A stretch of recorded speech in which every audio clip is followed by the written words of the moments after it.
Briefly introduce yourself to the audience. Name, specialty, academic background, and research interest. Well, I'm Gregory Shreve, middle name Monroe, Gregory Monroe Shreve. I have a background in anthropology. My doctorate is in anthropology, cultural anthropology to be specific. I worked for probably 10 or 12 years as an anthropologist and as a computer science teacher before I ever got involved in translation studies. And once I entered translation studies, my interests have developed over the years to include a number of different things. Translation theory, text linguistics and translation, but I'm probably best known for my work in cognitive processing and translation. If I go back over my long history in translation studies, I can find a few other areas as well. Translation informatics. I used to work with Dr. Wright in terminology studies. But I would say the main trend in the last 15 or 20 years is cognitive processing. Mm-hmm. Okay, great. And I retired 7 years ago. Thank you.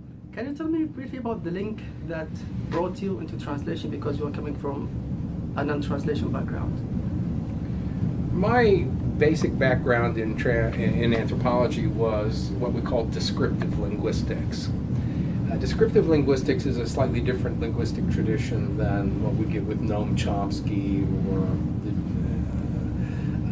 those theoretical models of linguistics that emerge from linguistics departments. Descriptive linguistics comes out of a tradition that started with the anthropologist Franz Boas, who wanted to preserve American Indian languages as they were dying out in the early part of the 20th century.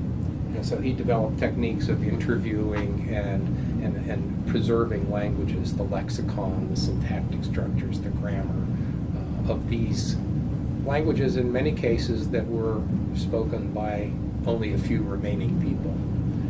And so descriptive linguistics looks at language as it's used and embedded in the cultural life of the people that speak those languages, and covers its role in folk tales and legends and ritual and the like.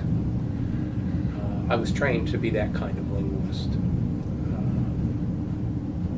However, I never really was able to pursue the research aspect of being an anthropologist, because it was difficult at the time to get a good job as an anthropologist. Yeah. And so I started out at Kent State University teaching social work, sociology, criminal justice, and some anthropology to undergraduates at one of the regional campuses at Kent State, in East Liverpool campus to be exact. At that point in time, I became kind of discouraged about the progression of my research agenda. I had published my first book as a graduate student, which was an analysis of the textual structures of African folk tales. And I thought, oh man, my career's taken off. And I published a couple of other articles with my dissertation advisor. But the best job that I could get was teaching undergraduates at a 2-year program, mostly freshman and sophomore classes. So the research was not going well. So I decided that I need to do something to jumpstart my career. And my wife was then working at the University of Pittsburgh, and they had a tuition benefit for spouses. And so I said, I think I'll get a computer science degree in addition to the doctorate I already had in anthropology. And so we did that at the Department of Library and Information Science at the University of Pittsburgh. And then I started to teach computer science, software engineering, analysis and design, and things like that. I did that from about 1979 to 1985. I was teaching more computer science than I was anthropology and sociology. And my work in that, designing a curriculum for computer technology to be taught on the regional campuses, got me promoted to being the dean of the Geauga campus at Kent State. And I did that from 1981 to 1985. But that really wasn't any better. Being an administrator also didn't allow me to have any time to do research. So while I was making more money and my career had progressed and I had moved from one regional campus where I was in a low-level position to another regional campus where I was in a high-level position, I still wasn't doing research. So how can I say this? I was sort of my career was in crisis. What was I going to do? How was I ever going to be a researcher? So I decided to resign the position as dean of the campus. And partly I did that because a friend of mine said, his name was Tom Lamb, he said, why don't you take advantage of an exchange program that Kent State University has with a university in East Germany? And he said, if you do that, I think that you will find that it might clarify things, that you might find some opportunities, and certainly it will give you a chance to work on some research. So he arranged for me to spend a year in former East Germany at the University of Leipzig, which was then called Karl Marx University.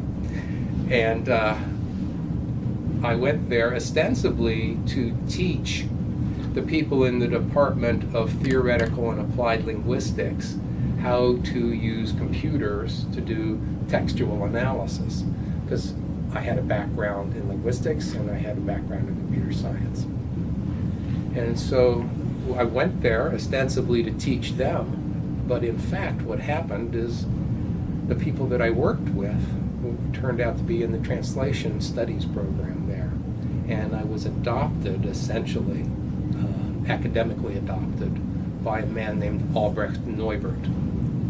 And Neubert and I ended up writing a book together called Translation as Text several years later. But during that period of time, I found that translation studies required sort of the perfect blend of background that I already had. I had a background in culture and anthropology. I had a background in linguistics. Computer science was becoming important in translation studies because of terminology management, translation memories.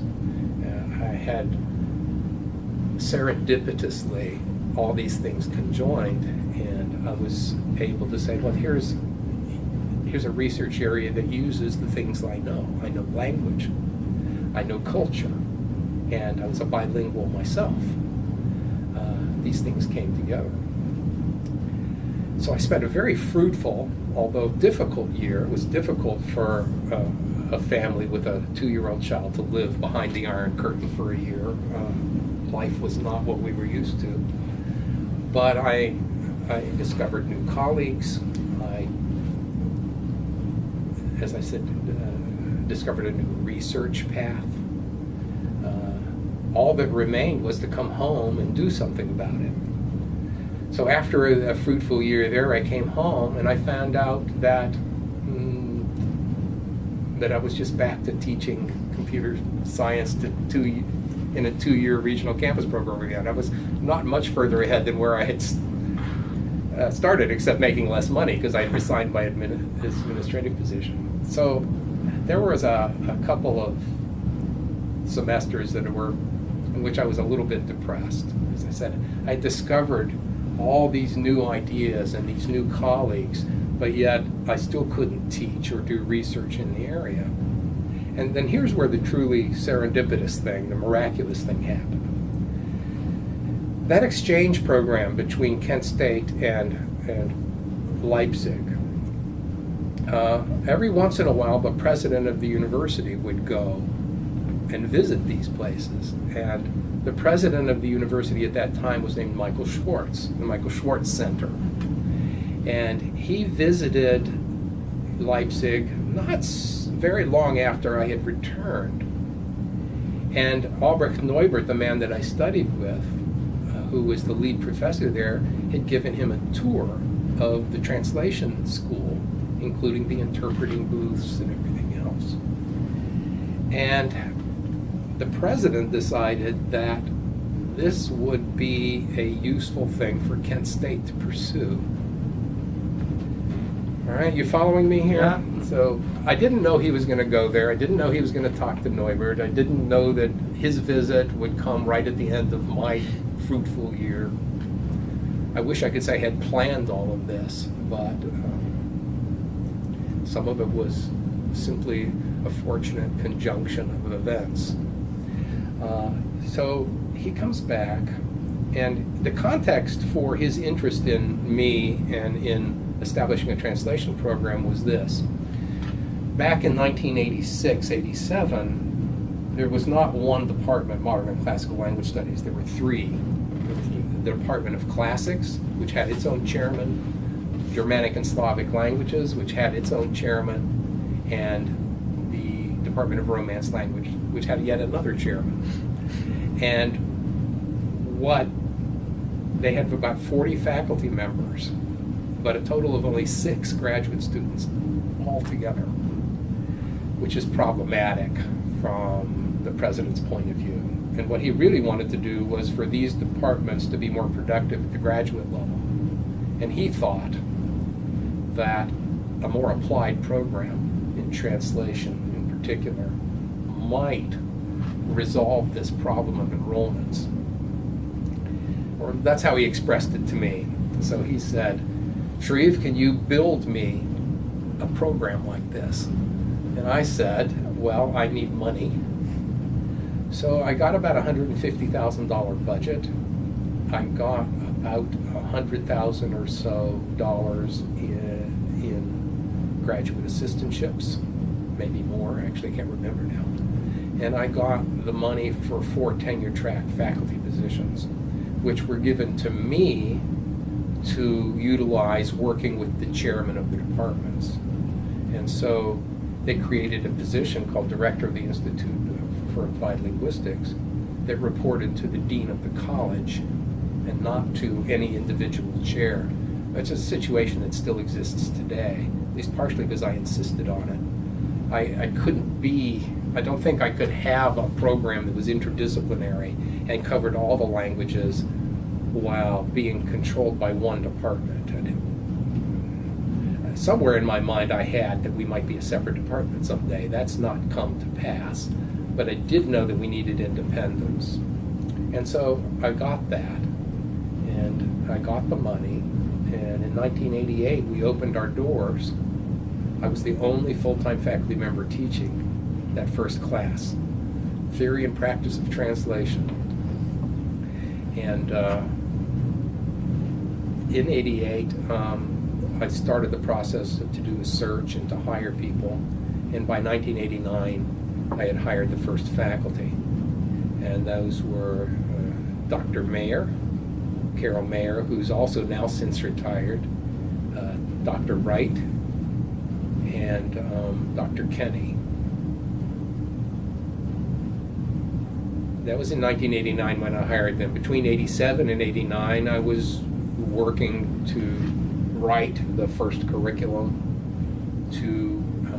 I brought Dr. Neubert, I brought Christina Scheffner, also from Leipzig, who now is also just recently retired from Aston University. She's a relatively well-known translation scholar herself, but she and I worked together in Leipzig prior to her either of us becoming famous. And they helped me set up the curriculum, decide what was to be in the courses, what the master's program would look like, and so forth. So you start with the master's program first? The master's program was created first. And in 1988, we accepted the first master's students. About 5 years later, I think in 1993, but I'd have to research the materials to find that out. We started a bachelor's program somewhere around that time in the early 90s. And then a second round of faculty members were hired. We hired Dr. Baer to do Russian. We hired Dr. Kobe to assist in German. We hired Dr. Arango Keith in Spanish. She's no longer here.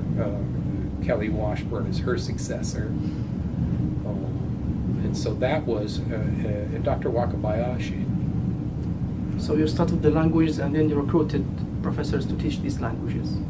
We decided which languages to start with. And we started with French, German, Spanish. Can I ask you why these languages particularly at that time? It represented at least partially the demand of the market at the time. It also reflected the structure of the departments that existed, Germanic, Slavic, and Romance languages. So, and we followed with Russian because there was a Russian program as part of Germanic and Slavic. We only, in the mid-90s, we began to branch out with Japanese, which did not exist here. And so Dr. Wakabayashi was one of the first hires that, where there was no direct departmental. She was here purely to do translation. There was no Japanese language program underneath that decision. And since then, we've done that with Arabic, for instance, in which at least we used to teach Arabic and Chinese as what we called critical languages, which was more self-study than anything else. One of the things I did as department chair later on in my career was try to establish those. Yeah, obviously. Yeah. So you started first with the MA program and then the BA program and then The doctoral, the PhD program. Yeah, right, because from a university point of view, starting a doctoral program is much more difficult. You can't start you have to have senior faculty, and you have to have faculty of a certain size. You have to meet certain criteria for the state. And frankly speaking, until the early 2000s, we didn't have those criteria met. But by the early 2000s, we had a large enough faculty. They were a senior faculty. They had publications. There were books. There were research agendas. We had started to get some grants. It was a ripe, propitious time to pursue the doctoral program. And so we did. I think that's 2003, 2004, something like that, when the main work of setting that up. So what was the vision behind the creation of the program, the PhD program, at that time? We wanted to break away a little bit from the very applied, professionally oriented, maybe breakaway is a bad word, we wanted to build upon what we had with a very professionally and applied oriented master's program to accommodate translation studies, which was the translation studies when I began. I was in at the beginning of translation studies itself. In the 1980s, I was involved with those people who were then beginning to develop what translation studies would be. I worked with Neubert, I knew Peter Newmark, I knew Juliana Haus, Christiana Nord, Hans-Peter Krings, all of these people who were all young, by the way. Don Corrali too. Don Corrali, I published Corrali's first book. I think I said that. I only mentioned it again because Julian is a friend of Corrali's as well. We were talking about it. And I wanted our program to be part of that disciplinary development. I was part of that disciplinary development, but as a scholar and as an academician. But my program at the time was a master's program, so we did not have a research agenda, a research arm that was that you would need to have a doctoral program. Students coming to study specific translation studies topics, and we needed to make that an important part of the institute. So we agreed, and this was Wright, Mayer, Baer, myself, and several others, that it would be a doctorate explicitly in translation studies. It was the name that was given to it, and that was a conscious choice to have Kent State participate in the development of the discipline as I saw it developing, and I had enough experience in the discipline to, by that time, to have already seen almost 20 years of the growth of the discipline and where it was going. So, I don't know, did that answer your question? Yeah, it did. So I'll move now to the foundation of ATISA, because I think it has been founded here at Kent State in 2003. Yes, although the person that you want to talk to about, there are two people you need to talk to about ATISA. That's Jeff Kobe and Brian Baer. Kobe in particular has the details. Kobe was the first president of ATISA. But we did, while I was director, have the first ATISA conference here. And Kobe and several of us actually were responsible for putting that together. But, and now I think Brian is, and Jeff was involved with ATISA in various executive offices for quite a while. And Brian is was head of the journal for, maybe still is. So those, I supported that as much as I could, because I thought that a journal for this new organization, founded here and published here, but yet that involved people from other programs like Claudia Angelelli and Sonia Colina, that it would further translation studies in the United States, which was at that time underdeveloped. So, I mean, there was some sense in which myself and quite just a few other people were all that there was in the United States for translation studies. But by the 1990s and early 2000s, there was a whole generation of new people, as I mentioned, like Sonia Colina, Claudia Angelelli, that were working at other places, and we needed to embrace that some way, and I think ATISA was the way to do that. But I cannot claim responsibility for ATISA. I claim to be a supporter of ATISA and there when it was founded, but the credit belongs really to other people. Okay. And I never became a member of ATISA. Why? I'm not a joiner. I don't join organizations. I don't even belong to the ATA, which sounds strange, but it's just me. Okay. Groucho Marx used to say, I would never belong to any organization that would have me. So, thank you for this. So, next question. So what are some of the things that you wanted to see in the program, but they weren't implemented?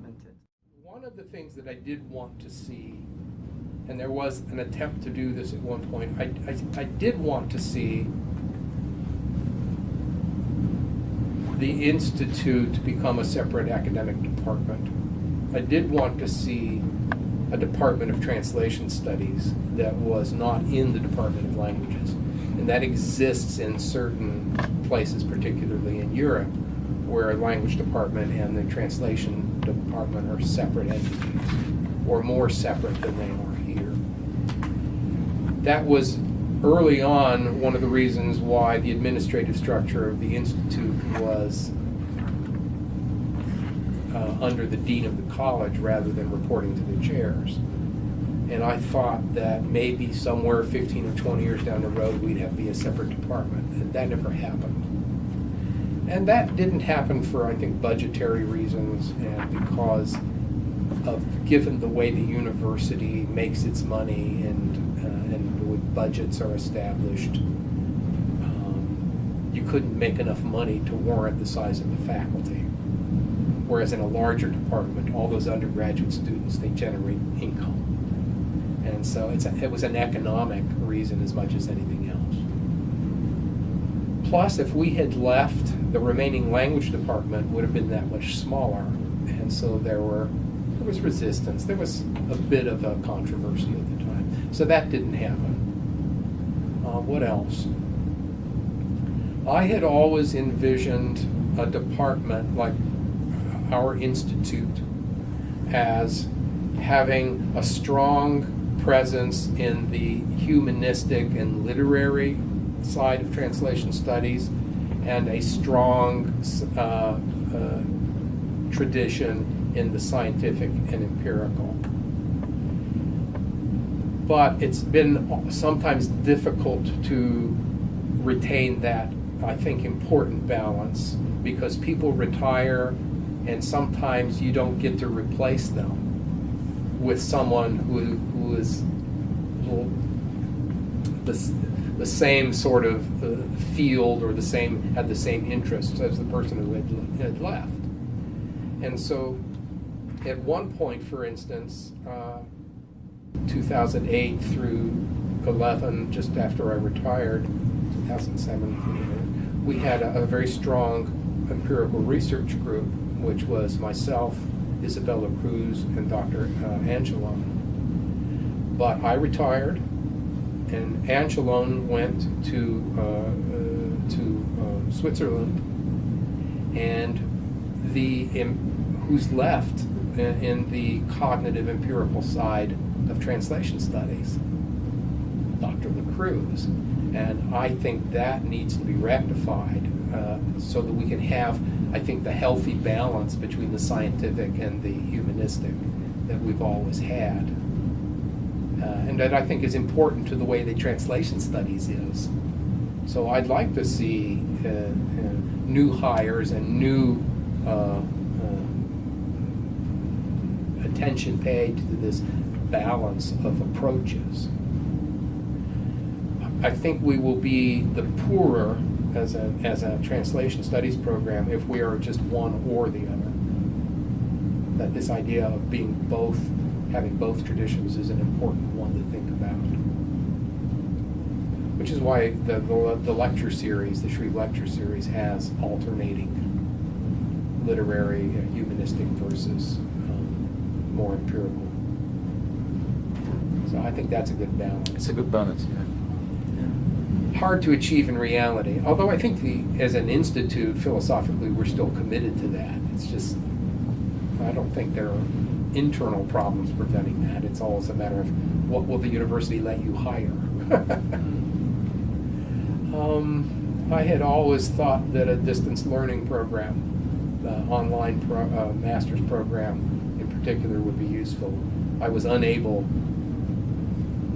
to get that started, at least partially because at the time we had our hands full just with the students here on campus. But that was what I thought would have been a useful thing to do, especially since classics, for instance, in particular, had been quite successful in our department in having large online classes. I thought it would be useful for us to do the same, and translation would be the kind of thing that you could generate a lot of interest in online. I ended up doing online translation teaching after all, but not for Kent State. I teach translation theory for New York University and have done that for the last 6 years. What else? I think in the best of all possible worlds, we'd have permanent faculty positions in both Chinese and Arabic at the undergraduate level here, as opposed to just in translation. But you can't have everything. Yeah. Overall, I'm quite happy with the way the Institute has turned out. And I hope that we can continue to be a cohesive force. And students are coming here, which is always the important thing. Okay. If you have all these ideas but nobody comes, that's... Yeah. So what message would you like to send to future students, future faculty members, everyone who's going to see this webpage in the future? I think the landscape in which our profession takes place, in which our work is done, is changing very rapidly. I think the nature of documents are changing. I think the influence and the role of machine technology and computer tools is changing the way we work. I think that from a curricular point of view and from the point of view of the kinds of principles that we teach to our students in those classes, we have to remain very nimble, I should say. We have to remain aware of how quickly the landscape changes and adjust our teaching and our course content to match that changing professional context. In the 1980s, James Holmes created his map of translation studies. And while some of that map has remained relatively prescient, that is to say, he predicted, I think, pretty much the way that our discipline would develop, there are many things he couldn't have foreseen. For instance, the growth of localization, internationalization as a field of study, the way that the nature of documents have changed. Virtual reality and immersive documents will become more and more important as we move forward, and the nature of what it means to be a translator is changing. Globalization of media, especially television and movies and so forth, have created a demand for subtitling experts, for instance, that didn't exist 20 years ago. So maybe that's something we should adopt into our program. I don't know. In Spain, they've made it an integral part of the curriculum to deal with visual and film translation. So, I don't know, but if I had to distill it into a single message, it's be flexible, be adaptive, pay attention to what's going on around you, and I think as faculty and as the developers of curricula and programs, we have to be responsive to what we see as changes in the environment, which is hard because faculty members like myself, we were trained and we developed in one period of time. 30 years later, it's difficult to be an expert in all the new things that are happening, which is, I think, why when we make new hires and when we make staffing decisions, we have to make sure that those staffing decisions don't just reinforce what's already here, but add to and expand the scope and range of what we can teach.